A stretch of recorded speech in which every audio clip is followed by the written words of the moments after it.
going on, everybody? Welcome back to the Rantin Review Pro Wrestling. We are talking about AEW Dynamite from this past Wednesday, and we had a big announcement. We had a couple of big announcements on the show, in particular considering the Blood and Guts show coming up next week on AEW Dynamite. And we're going to get into that on this show. This was a weird edition of AEW Dynamite, but I will talk about that in this episode. But I want to remind you guys that I definitely appreciate it when you guys give a komagoye knee to that like button.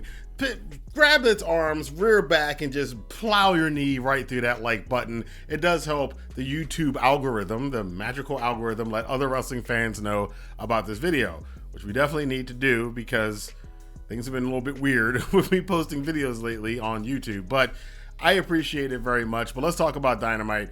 And let's get right to the thing that everybody wants to talk about. And that is, we did find out who the fifth men were for the Blood and Guts match. And on the Blackpool Combat Club side, we had Don Callis coming to the ring. There was a lot of Don Callis on this show tonight. Even Tony Schiavone was almost vomiting from this. But Don Callis did kind of bait Kenny Omega to coming into the ring. Kenny took the bait. He got attacked by Takeshita, that's his name. He did get beat up by Takeshita and Jon Moxley, and then we had a third man come up with a chair, and that was Pac. Yes, the bastard, after a long hiatus from AEW, has returned to AEW, and he will be the fifth man for Don Callis and the Blackpool Combat Club. But not to be thwarted, just when all looked darkest, just when the night was creeping in, and Jon Moxley had a chair around Omega's neck, and Pac was about to come off the top rope and break Omega's neck, he said, "Do you have any last words for Canada?" And Kenny Omega goes, "Ha ha, we have a fifth man too.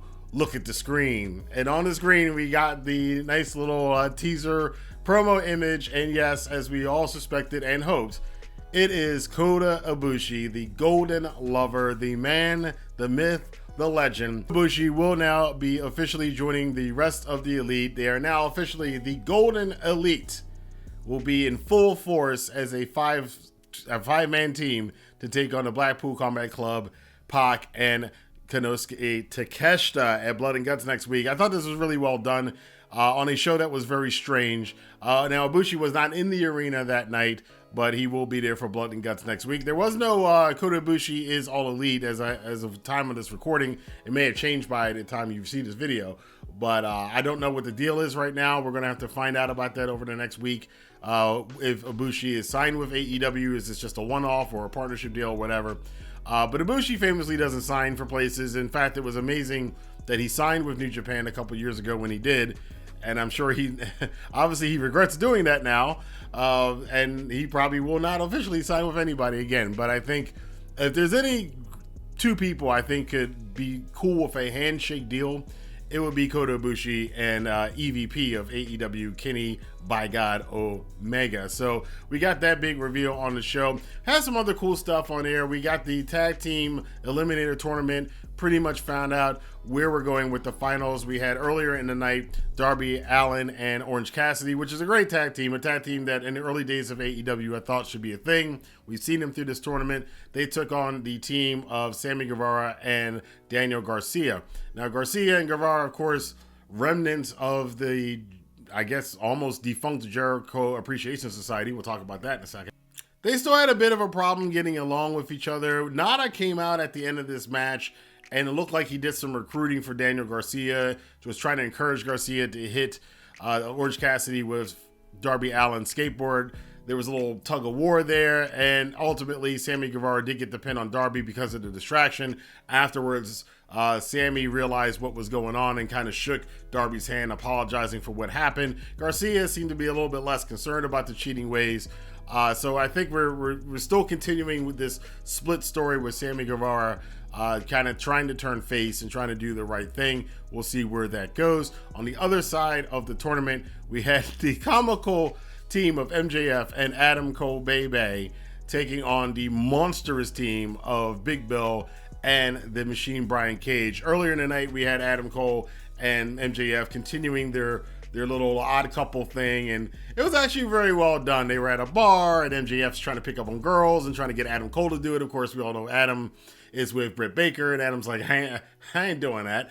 And MJF, he had his fun time with some 4 women apparently in the bathroom, and then afterwards Adam Cole's like, well, we're going to do what I really want to do. And of course, anybody who follows Chugs on Twitch knows what Adam Cole, Bay likes to do is play freaking video games. So this turned into a Fight Forever advertisement. MJF and Adam Cole playing Fight Forever, and MJF in a rare moment of kind of being not so much of a dick, put over the game for the company. Good for him.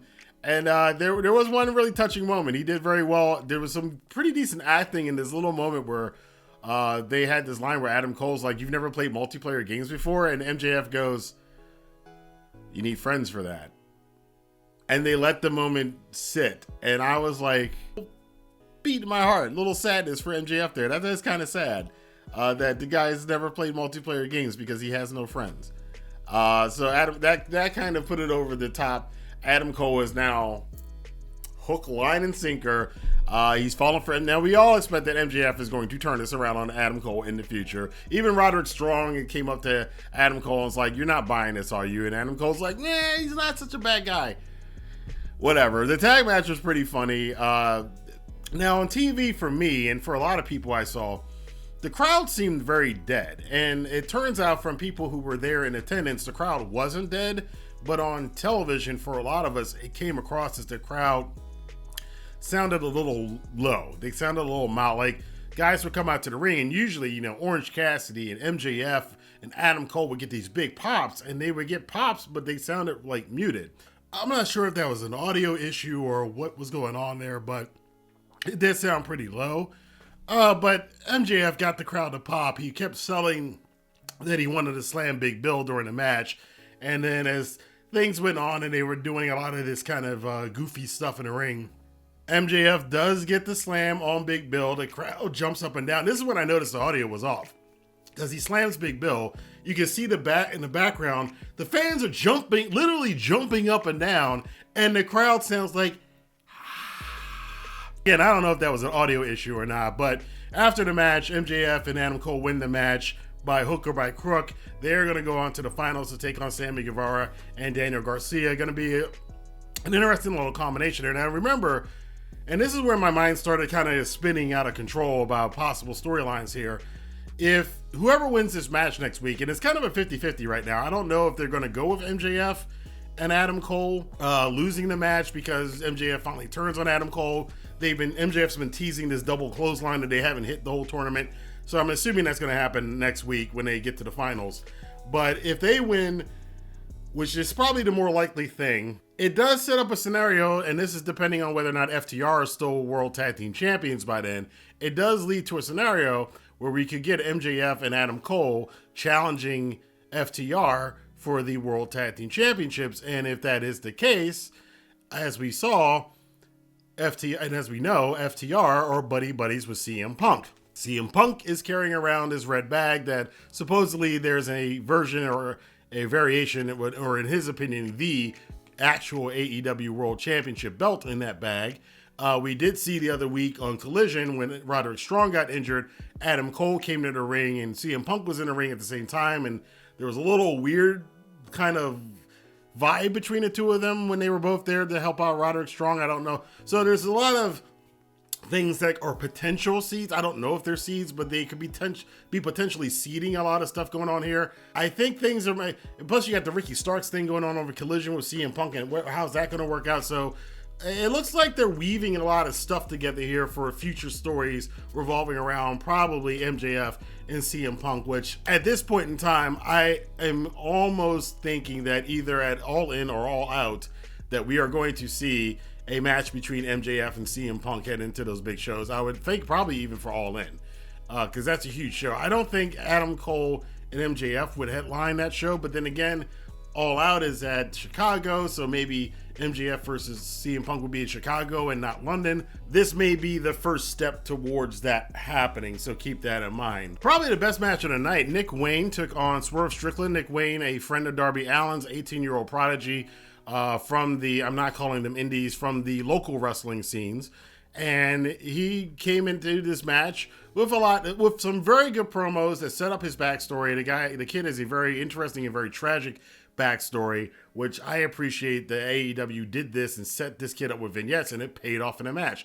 A lot of us have been saying they should have been doing this for a long time and not just debuting guys without, giving us some kind of a primers to seeing these guys show up. And it worked out very well here for Nick Wayne.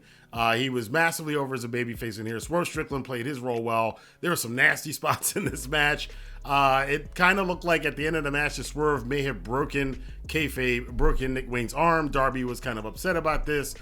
Swerve got the win, despite the fact that Nick Wayne put in a tremendous effort against Swerve Strickland, and they're old enemies anyway, but that was a fun match to watch. I enjoyed that a lot. The crowd seemed to enjoy that a lot as well. We also had Ruby Soho advancing on in the women's Owen Hart tournament over Sky Blue. The Outcasts, again, they're still doing their thing. I think there wasn't anything big with them this week, but this week was kind of focused on other stars, so I didn't mind that too much. It was an okay match. And of course, the show opened up and continued with Chris Jericho. He took on Commander at the beginning of the show. Don Callis approached him again. They went through their history from 30 years ago and a faction they were in 30 years ago with a guy that WWF fans in the 80s will know as Bad News Brown. A lot of stuff went down on this show with Chris Jericho, and he had to talk to Jake Hager. And Jake Hager, he gave up the hat. Not the hat. The hat. He likes that hat.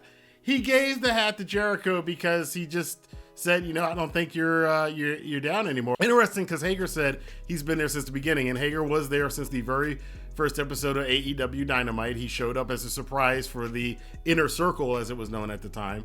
And it's kind of interesting to think about now. It's been that long. Now, that was a long time ago, actually.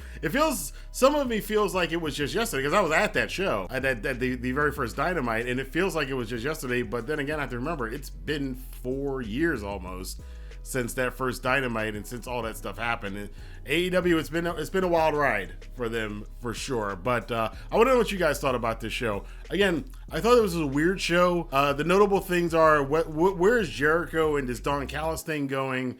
MJF and Adam Cole are absolutely fantastic, and of course the announcement of Pac being the fifth man for the Blackpool Combat Club and Takeshita, and Kota Ibushi joining the Elite, making the Golden Elite. Going to be at Blood and Guts next week. Next week's going to be a huge show for AEW. I expect that we're going to have a lot of fun, and we're going to see some outrageous stuff. Kenny Omega almost promised it at the end of Dynamite this week. We're going to see something crazy next week, so I can't wait for that. But again, tell me what you guys thought about this week's Dynamite. Let your voice be heard in the comment box below. And until next time, I will see you guys here for more news, rumors, and commentary on the Rantin Review Pro Wrestling. Have a good day.